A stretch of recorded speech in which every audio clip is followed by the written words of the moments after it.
La voix douce, le sourire spontané, elle est la nouvelle vedette poétique d'une cause qu'il est un peu moins. Je veux vous parler de Rima Hassan. Si vous ne la connaissez pas, Rima Hassan est une militante et juriste franco-syrienne, fondatrice de l'Observatoire des camps de réfugiés. Depuis quelque temps, elle s'est faite connaître des médias grand public pour se muer progressivement en icône francophone de la cause palestinienne. Un ton posé, des formules touchantes, le narratif bien rodé, Rima Hassan maîtrise à la perfection les codes de la communication qui séduisent la presse, à l'instar du journal Le Monde qui la décrit comme la voix d'une Palestine chevillée au cœur. Il faut dire que son discours est réglé comme du papier à musique. À chacune de ses interventions, elle met son expérience familiale au service d'une trame politico-historique, celle d'un vieux peuple palestinien qu'un colonialisme juif aurait condamné à l'exil perpétuel. À ce titre, et elle n'en démord pas, la militante se présente systématiquement comme une réfugiée palestinienne, bien que celle-ci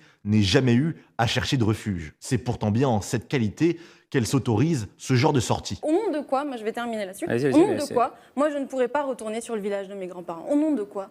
Au nom de quoi je ne pourrais pas aller me balader, retrouver les villages où mes grands-parents, mes arrière-grands-parents, mes arrière-arrière-grands-parents ont vécu, où ils ont planté des oliviers, où ils ont eux-mêmes construit leur maison. Au nom de quoi je ne pourrais pas le faire? Seulement, est-ce qu'elle a tort? Les descendants de réfugiés ne peuvent-ils pas se présenter eux-mêmes comme des réfugiés? Eh bien, en règle générale, non.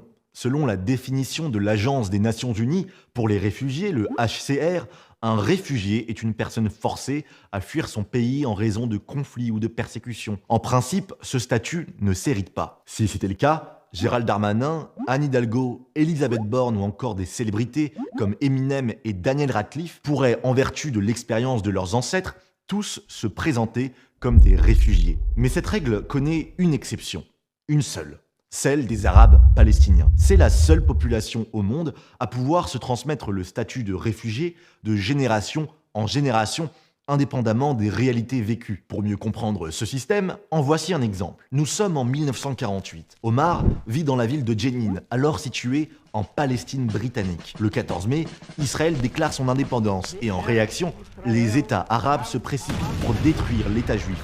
Mais contre toute attente, Israël remporte la guerre. Comme d'autres civils, Omar décide de fuir et part s'installer à Amman, en Jordanie. Là-bas, Omar rencontre sa femme et ensemble, ils décident d'émigrer vers la France. Une fois installé, le couple met au monde un garçon appelé Yanis, qui grandit avec la nationalité française. Yanis émigre en Suisse et y épouse une certaine Hélène et ensemble, ils décident d'adopter une fille nommée Charlotte. Eh bien, en vertu du système de l'ONU, Charlotte peut être considérée comme une réfugiée palestinienne, et ce, bien que ni elle, ni ses parents n'aient connu de fuite ou de guerre. Rima Hassan peut donc bien se présenter comme une réfugiée, même si au sens réel du terme, elle n'en est pas une. Alors pourquoi? Pourquoi les Arabes palestiniens sont-ils les seuls à jouir de ce régime d'exception? En principe, le statut de réfugié a une fonction humanitaire. Il sert à protéger les droits d'individus que l'exil a rendus vulnérables. Mais dans le cas des Arabes palestiniens, ce statut se transforme en arme politique, celle d'entretenir la délégitimation d'Israël à travers une revendication très chère aux ennemis de l'État hébreu, le droit au retour. Selon ses partisans, le droit au retour serait le droit naturel des descendants des réfugiés arabes qui occupaient la Palestine britannique de s'implanter aujourd'hui en Israël. Traduction, c'est un principe qui, mis en application, signerait la fin de l'État hébreu, ainsi que le nettoyage ethnique des Juifs de leurs terres indigènes. En effet, si Israël constitue l'État-nation du peuple juif, c'est parce que c'est le seul pays de la planète où les Juifs vivent de manière souveraine, c'est-à-dire qu'ils assurent leur propre sécurité et décident pour eux-mêmes de leur avenir. Mais cette souveraineté, elle est conditionnée à leur majorité démographique. L'immigration subite de millions d'Arabes impliquerait mécaniquement la fin de sa majorité juive, la fin de l'armée de défense d'Israël et donc la mort du seul État juif au monde. Ce serait un retour au temps où le sort des Juifs dépendait de l'humeur des peuples au sein desquels ils étaient dispersés. Et c'est exactement cet objectif qui se cache derrière le droit au retour, que ces militants expriment souvent par le slogan « De la rivière à la mer, libérons la Palestine ». Mon idéal, ce n'est pas d'avoir des frontières entre les Israéliens et les Palestiniens, ce n'est pas d'avoir une logique démographique de séparation entre les Israéliens et les Palestiniens pour ce qu'ils sont, c'est une cohabitation totale. Le droit au retour des Arabes palestiniens, le projet d'État binational, c'est en fait une manière détournée et adoucie d'appeler à la destruction de l'État d'Israël. Alors comment Rima Hassan et son écosystème justifient-elles un tel projet? en invoquant un autre droit, celui des peuples à disposer d'eux-mêmes. C'est pourtant sur ce même principe que se fonde le sionisme, le droit du peuple juif à vivre souverainement sur sa terre indigène, qui n'est nulle autre que la terre d'Israël. Vous l'aurez compris, tout l'enjeu pour le camp pro-palestinien réside donc dans sa capacité à démontrer qu'avant l'indépendance d'Israël en 1948, les Arabes qui vivaient dans cette région formaient un peuple distinctement palestinien. C'est à cette seule condition que les antisionistes peuvent présenter Israël comme un projet colonial et exiger un droit naturel au retour des supposés indigènes palestiniens. La question reste donc entière. Avant 1948, y avait-il un peuple palestinien ? Eh bien, c'est justement là que le bât blesse. À la fin du 19e siècle, la Palestine n'existe pas dans l'imaginaire arabe. La région appartient à une grande province de l'Empire ottoman. C'est la Grande Syrie, que les Arabes connaissent sous le nom de Bilad el-Sham. Dans cet ensemble, la population majoritaire est arabe et la plupart de religion musulmane. Ces derniers se voient généralement comme les membres d'une grande nation arabe de plus en plus désireuse de s'affranchir de la domination ottomane. C'est dans ce contexte que naît le panarabisme, le projet nationaliste d'un grand État arabe étendu au Moyen-Orient. En fait, à cette époque, la Palestine en tant qu'entité géographique étendue du Jourdain à la Méditerranée n'a de sens que pour les Juifs et les cartes européennes. Pour les Juifs, parce que la Palestine correspond à Eretz Israël, la terre d'Israël. C'est le foyer historique, culturel et religieux de la nation juive, là où depuis 20 siècles, les Juifs espèrent y refonder leur souveraineté antique, perdue lors des guerres judéo-romaines. C'est d'ailleurs à l'issue de ces guerres que l'Empire romain choisit de punir les autochtones juifs en remplaçant le nom de leur terre, la Judée, par celui de leurs ennemis bibliques, les Philistins.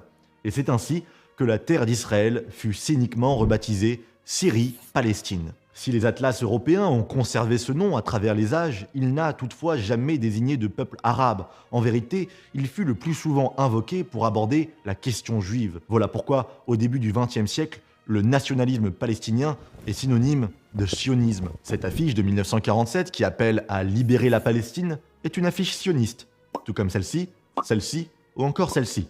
Le journal israélien, le Jerusalem Post, s'appelait à l'époque le Palestine Post. L'équipe de foot palestinienne des années 1930 arborait sur ses maillots l'étoile de David. Pour s'en prendre à la judéité du président du Conseil Léon Blum, la presse antisémite française allait même jusqu'à le qualifier de jument palestinienne. Très vite, les Arabes voient d'un mauvais œil le sionisme, car à leurs yeux, la restauration d'un foyer national juif en Palestine représente une plaie géographique dans le projet panarabe. Cette hostilité monte d'un cran lorsque les puissances européennes s'emparent du Moyen-Orient et divisent les Arabes par des démarcations territoriales propres à l'imaginaire occidental. C'est à partir de là que les frontières palestiniennes deviennent peu à peu connues de ses habitants arabes. Pour régler les troubles en Palestine, la communauté internationale propose alors de la départager en deux, un État pour les Juifs et un État pour les Arabes. Les Juifs acceptent, mais les Arabes refusent. Le 14 mai 1948, l'indépendance de l'État d'Israël est proclamée par David Ben Gourion, et dans les 24 heures, les pays arabes lui déclarent une guerre d'anéantissement. Seul contre 5, Israël fait mentir tous les pronostics et finit par l'emporter. À l'issue de la guerre, 700 000 Arabes de Palestine ont fui vers les États voisins. En Jordanie, en Syrie et au Liban, les réfugiés sont internés dans des centres. Dès lors, les gouvernements arabes leur refusent la citoyenneté et les tiennent délibérément à l'écart des autres Arabes. Pourquoi ? Eh bien parce qu'en empêchant leur intégration, les réfugiés vont peu à peu développer une identité et un nationalisme singulièrement palestiniens. Un atout politique et démographique majeur à exploiter contre l'État hébreu. C'est donc à partir des années 50 que le narratif d'un peuple arabo-palestinien prend forme. Il construit a posteriori le récit d'une conscience nationale antérieure à l'État d'Israël, en s'appuyant notamment sur des éléments culturels censés incarner une culture distinctement palestinienne, comme le kéfier, les knafés, les danses d'Abké ou encore le tatriz. Mais en réalité, ce patrimoine n'a rien de spécifiquement palestinien. Il est propre aux traditions arabes du Proche-Orient. C'est seulement en réaction à Israël qu'ils sont réinterprétés comme les symboles distinctifs d'un peuple palestinien historique. Ça n'est pas un hasard si l'organisation de libération de la Palestine, fondée par Yasser Arafat, ne voit le jour qu'en 1964 et qu'il faut attendre 1988 pour que le drapeau palestinien soit officiellement adopté. D'ailleurs, ce drapeau est lui-même emprunté à un parti syrien, le Baas, qui reprend les couleurs du drapeau panarabe des années 20. Vous l'aurez compris, L'identité arabe palestinienne s'est forgée non pas en dépit, mais en réaction à Israël, notamment à travers un récit victimaire qui alimente depuis un rejet de tout compromis avec l'État juif. 75 ans après, la plupart des descendants d'ex-Palestine britanniques vivent toujours dans ces centres de réfugiés répartis au Proche-Orient. C'est comme si aujourd'hui en France, les descendants des Pieds Noirs qui ont fui l'Algérie en 1962 vivaient encore dans des campements à l'écart de la population française. Avec le temps, ces centres palestiniens sont devenus de véritables villes administrées par l'UNRWA, qui est elle-même devenue un acteur à part entière du militantisme palestinien et même dans certains cas du terrorisme. D'ailleurs, seuls les Arabes palestiniens ont droit à une agence de l'ONU qui leur est spécifique. Tous les autres réfugiés de la planète sont soumis à une agence générale, le HCR. Même double standard en matière de moyens. L'ONU alloue aux réfugiés palestiniens un personnel humanitaire de 28 000 employés. C'est 4 fois plus que pour tous les autres réfugiés de la planète réunis, qui eux sont de vrais réfugiés. En réalité, la première vocation de l'UNRWA n'est pas humanitaire, mais politique, celle de perpétuer le statut de réfugiés des descendants des Arabes de Palestine, d'entretenir leur hostilité vis-à-vis d'Israël et de tout faire pour que ces derniers ne soient jamais intégrés dans les sociétés arabes dans lesquelles ils vivent depuis 75 ans. En 1948, on comptait près de 700 000 réfugiés de Palestine. À cause de l'UNRWA, on en compte aujourd'hui 6 millions. Leurs manuels scolaires endoctrinent leurs enfants à la destruction d'Israël et à la haine des Juifs. Leurs fonds humanitaires sont régulièrement détournés pour le compte des terroristes. Leurs locaux exploités comme des caches d'armes du Hamas, et le tout financé à hauteur de centaines de millions d'euros par les citoyens de l'Union européenne et des États-Unis. L'ONG UN Watch a même récemment révélé que 12 membres de l'UNRWA avaient pris part au massacre anti-juif du 7 octobre et que 1200 de ses employés appartiennent à des organisations terroristes. Quel rapport avec Rima Hassan ? Eh bien, Rima Hassan a précisément grandi dans les centres de l'UNRWA, près d'Alep, en Syrie. Elle est le pur produit d'un système pensé pour entretenir le narratif victimaire palestinien et l'absolutisme anti-israélien. Voilà pourquoi la militante franco-syrienne affirme « les Palestiniens sont des victimes et qu'ils doivent chaque jour réexpliquer au monde leurs conditions de victimes ». Voilà pourquoi sur Instagram, elle fait l'apologie de l'intifada dont elle connaît parfaitement la dimension meurtrière et appelle ouvertement à l'éradication de l'État d'Israël. Enfin, voilà pourquoi derrière son sourire et une sophistication de surface, Rima Hassan légitime publiquement les atrocités du Hamas qui le 7 octobre dernier a massacré, mutilé, brûlé, violé, torturé et kidnappé des milliers d'innocents israéliens.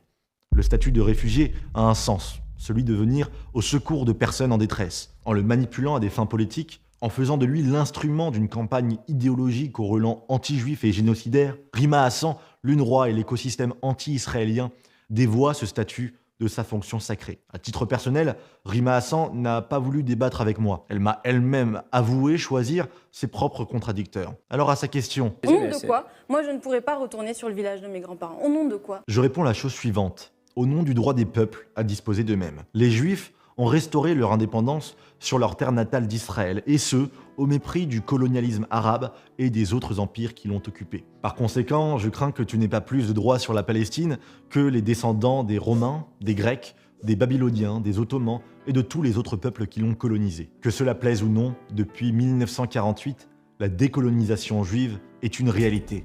Israël est une réalité.